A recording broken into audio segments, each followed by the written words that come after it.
Hello dear learners, today we are going to talk about the pharmaceutical packaging.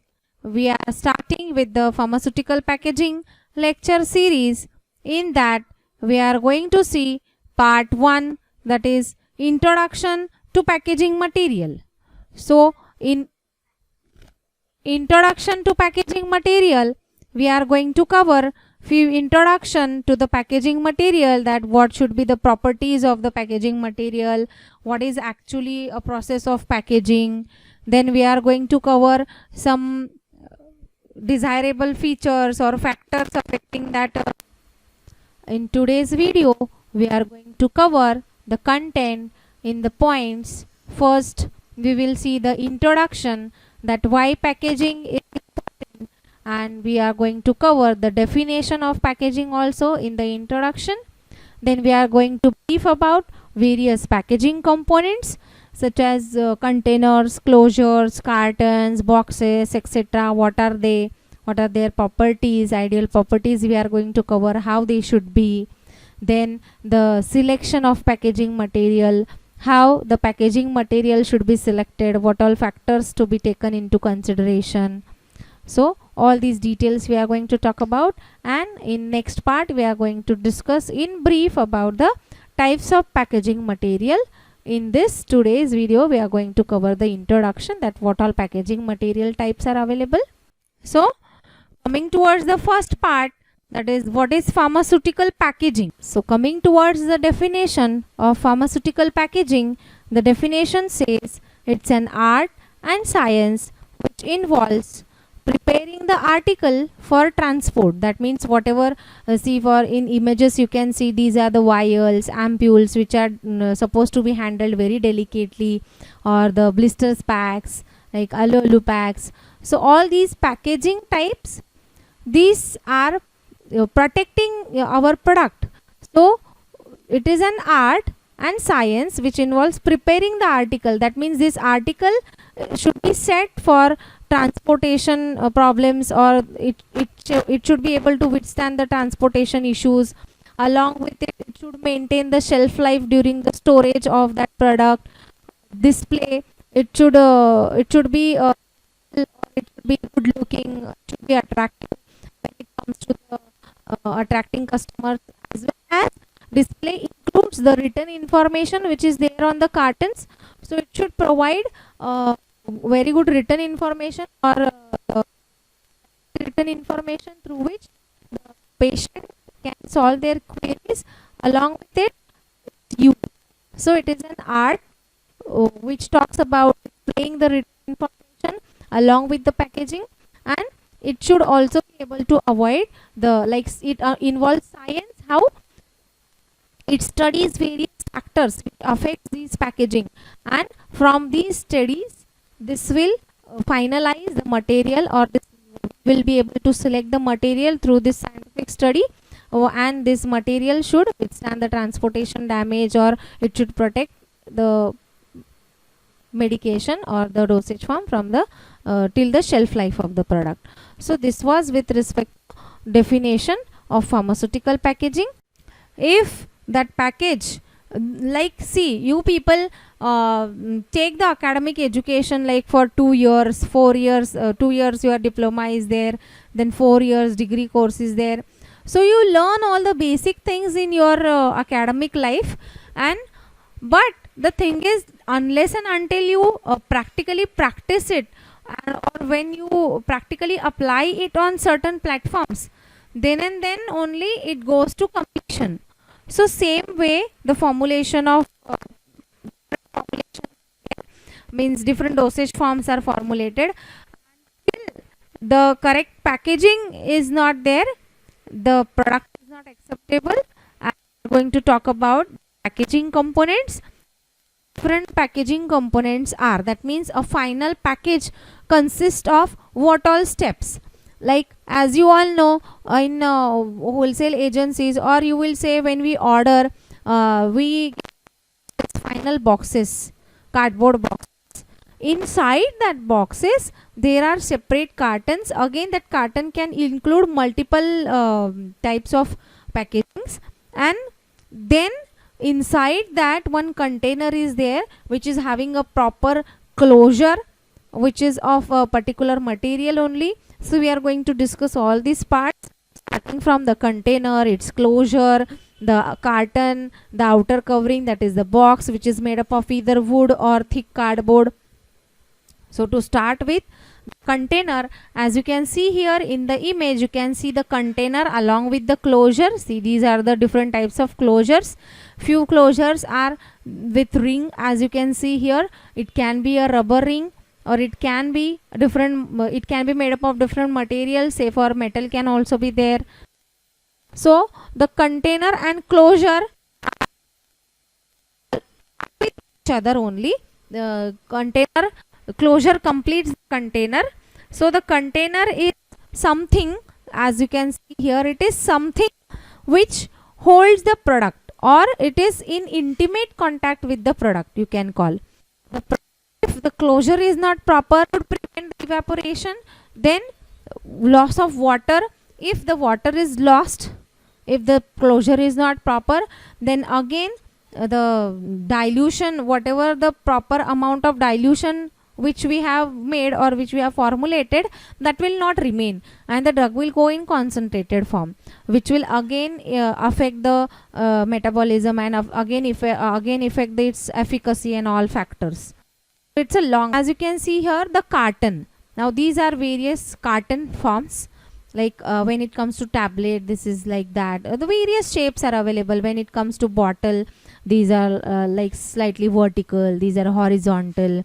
When it comes to the semi-solid dosage forms such as metal tubes and all, so it is like box kind of structure. So there are various size and shapes of this carton. Sometimes called outer covering when it is respect to a single product. So it is the outer covering which gives the secondary protection. Why secondary protection? Because the product or the formulation which is there, it is not in direct contact with that carton. The carton is basically meant for displaying the information. Like it protects, it gives the secondary protection from all mechanical shocks and all environmental hazards, but along with it, it also serves as the media for displaying the written information. That written information includes each and every A to Z of that formulation which is there inside.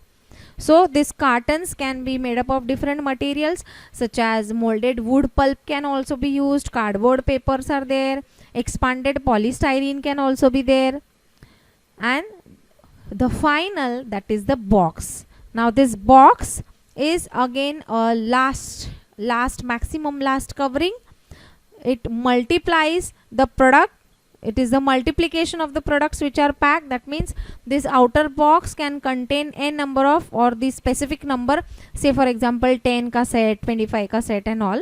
And this box provides primary defense against the external hazards. That means it is of no relation, or you can say that the product or the formulation which is there inside is not in at all contact with this outer box. But the main purpose of this outer box is to protect the container from external hazards, like they act as shock absorber during the transportation and various other purposes it serves. So the boxes are generally made up of thick cardboard or wood. So these was with respect to the components of the packaging material.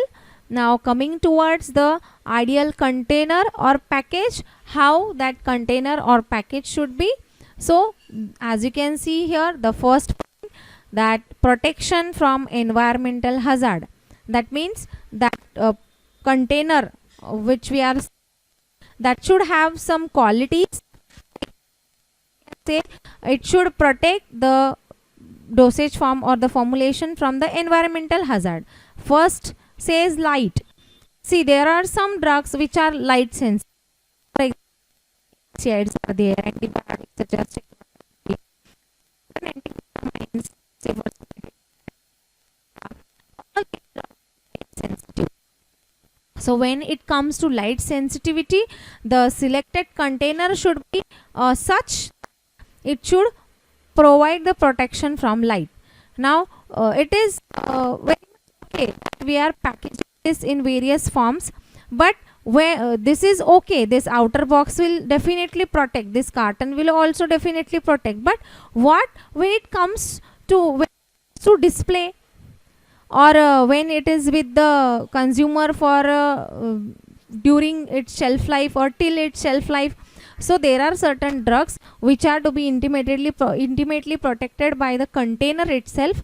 So we can have the option, or we can select the amber colored containers rather than the transparent container, which will resist the light to go inside, or which will be light resistant. Then second parameter is temperature. So again there are various drugs which are temperature sensitive. Say for the very famous vaccines, you all know, then insulin is there. There are certain anticoagulants. So all these things, all these vaccines, insulin, etc., these are temperature sensitive. That means a special direction is mentioned when it comes to the storage of vaccines and hormones. So this temperature sensitive, certain kind of preparations which are very much temperature sensitive, so the container selected should be such that it should protect from these environmental hazard that when it comes to temperature sensitivity. Then coming towards the third point, that is moisture. Again there are certain drugs which are hygroscopic in nature. That means they absorb the moisture from the air. So for example, various antifungals such as itraconazole, ketoconazole, or griseofulvine, these are very much hygroscopic. Or say for hormone like thyroxine. So to protect them from the moisture, the container should be such a way that it should protect it from the moisture along with some atmospheric gases and microorganism. So there are various drugs which are degraded by microorganisms also. The very famous is like beta-lactam antibiotics like penicillins. So to protect the degradation mechanisms either by light, temperature, moisture, gases or microorganisms is coming under the protection from the environmental hazard. So the container should be of such a quality that if there are such hazards, then that container should be able to protect it from these parameters or these conditions. Then next says that protection from the mechanical hazards. Now under mechanical hazards, there are various factors such as vibration, compression, shock, puncture, abrasion. So as these names suggest, you all know that all these terminologies comes under during transportation. That means when the product is transported from one place to another, that is from the point of manufacture till the consumer, whatever the transportation takes place, there can be various shocks, there can be various vibrations, then compression can be there when we are keeping it one above the other. Then puncture can also be a result of a mechanical hazard or mechanical issue, and abrasion. So all these factors comes under parameter called as mechanical hazards, or mechanical means all these parameters should be avoided when it comes to confirming the mechanical properties to the formulation or that container or that specific material.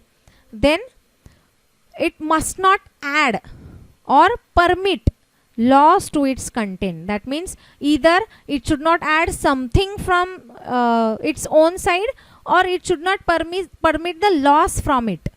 That means खुद कुछ add नहीं कर सकता उसमें और कुछ उससे बाहर जाने भी नहीं दे सकता. So what are these factors like loss and gain of water? Now just now we discussed, this is the very important parameter when it comes to the selection of closure. If we are selecting the correct quality and this packaging, closure packaging material, it will prevent the loss of water as well as the gain of water. That means if the closure is perfectly fit, then it will prevent the loss. If it is not, if it is perfectly fit, then it will prevent the gain of the water. And if it is perfect, if it is not perfect fit, then water can be lost through evaporation or some other factors. Then volatile material, if any formulation contains volatile oils or any other volatile materials, then that should not be lost from that container.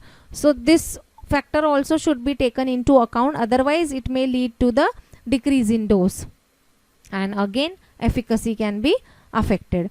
Then particles into the content, or specifically this is the characteristic thing when it comes to the sterile dosage forms. Say for example parenterals, if even a single minute particle or any fiber, then that product is not at all acceptable. So the container also should be properly cleaned, properly tested, evaluated, and it should not contain any traces of particles or fibers, so that the sterility will be maintained, and the administration through various routes such as intravenous and all can be smoothly went on. So it should not add particles into the content, then it should not leach anything to the content. That means specifically this condition is with respect to the glass containers and plastic sometimes. So glass containers, they have the characteristic property to leach their content, and they may change the pH of the product also even, which will confer some additional attributes, and because of which the product cannot work the way it should. So these must not add or permit the loss of the content. Then it should also include some general quality. It should be pharmaceutically elegant, the appearance, like it should attract the customer, or the customer when sees that, or the buyer specifically, they should feel like the appearance is quite elegant, quite good. Then convenient and easy to use, they should be very much handy. Then they should be cheap as well as economical, but with standard quality, that they must be FDA approved.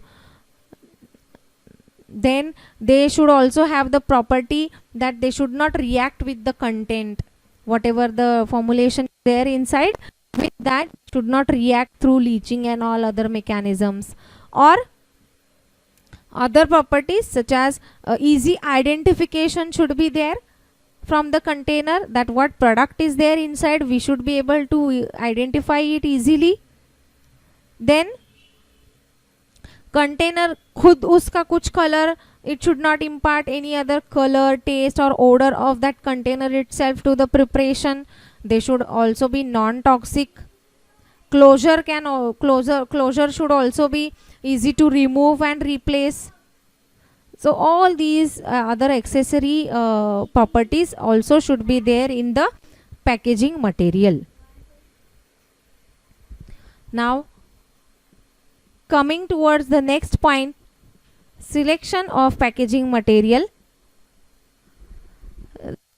Selection of packaging material, we are going to see these criteria, that when it comes to selecting a proper packaging material, till now we have seen the qualities like what are the problems, light sensitivity, temperature sensitivity, moisture degradation by microorganisms, or some transportation like mechanical properties.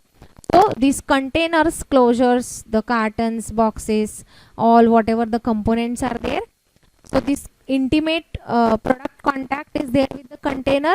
So the container should not be reactive with the product. It should not impart its own color or its own chemical content or any salinity or acidity preparation. Then it should protect the formulation from the environmental conditions, like it should avoid the light, temperature or microorganisms from the environment, etc. It should not impart the taste or odor of its own. Then it should be temper resistant. It should be FDA approved, good quality material, and along with it they should be non-toxic also. So they must have all these properties. Now again, coming towards the factors which affect the selection of the container, the factors affecting are, there are when in case, for example, special filling equipments are required when it comes to the sterile dosage form as well as the pressurized aerosols. They require some special filling equipments So the criteria of selection of that packaging material depends on all these manufacturing facilities available also. Along with that, it depends on the use also, like depends on the, like for when it is concerned with the in-house patient, when they are formulated in large doses or large sizes, so they are specifically used by skilled persons. And when the patient is at home, that is called as outpatient, the patient itself is going to have the medication which is prescribed by the physician. So there is difference when the skilled person is administering the medicine or the product, it is different, and when it is taken by the patient, it is different. So the factors, this is also one of the factor, that whether it is to be used by a skilled person or whether it will be used by any patient. Then physical form of the product, whether it is solid, semi-solid, liquid or gas. So when it comes to solid, we prefer the containers like plastic, etc. When it comes to semi-solid, we prefer the squeeze tubes and wide mouth containers through which we can easily take out the product since they are semi-solid in nature. Then liquid, we can have various like and gases, specifically we have metals. So all these physical form of products, again the selection of that container will vary from the physical form of the product. Then next is route of administration. Now there are various routes of administration such as oral route, then parenteral route or external route. So when it comes to oral administration, it is oralized, you can use depending on that type of dosage form. Then when it comes to parenteral, again the selection is really very important. They should pass all the checks, whatever the packaging material is there, strict quality should be maintained for that packaging material. Then cost of the product is also cost of the product also matters. It should also be economical as well as cheap. Then it should not react with the product, so the reactivity is one of the factor. Along with it, the stability of the product towards different factors which we have discussed, like moisture, then light, etc. These factors are also to be taken into the consideration when one is selecting about the, or when one is about to select the packaging material for any particular formulation which is being manufactured. Then types of packaging material. These types of packaging material, what are there, are like this. First is glass, metal, plastic, rubber. So these are the categories like packaging material falls into. So as you can see in the image, various glass materials are there. Amber color glass container is there, ampules are there, vials are there, then metal closures or rings are there, then plastic containers are there, rubber closures are there. So all these packaging material one by one we are going to discuss in our next video series. The first part was concerned only with the characteristics, ideal properties, then components of the packaging material, and the summary we will see now, just the packaging. So packaging is the process by which pharmaceuticals are suitably placed so that they should retain their therapeutic effectiveness. That means till the shelf life of the product, the packaging should be such sturdy that it should provide all protection till its therapeutic effectiveness from the time of their packing till they are consumed. That means once they are manufactured, once as the quality they are packed, so from the point of packaging till its shelf life, the packaging should be able to protect that preparation or protect the to maintain the effectiveness.